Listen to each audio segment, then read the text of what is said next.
Okay, so today we'll be talking about skateboarding and some of the names that have changed the sport forever.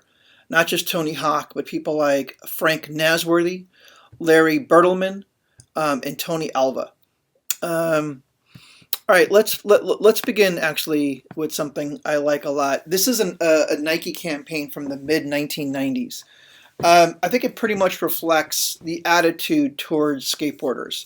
Not only then, but I think throughout history and in some ways even now.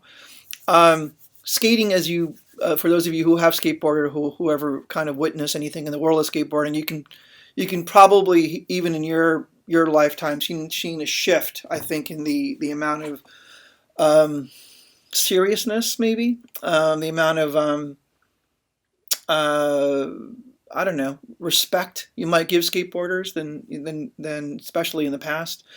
As you know, the Olympics was postponed, and this was the first time skateboarding was going to be in the Olympics. So just to give you an idea of how far it's come. So this conversation today is specifically going to talk about how it began, where it began, and kind of the attitude behind how it began. So watch this campaign from the 1990s for Nike that I think really kind of sums up the attitude about skateboarding.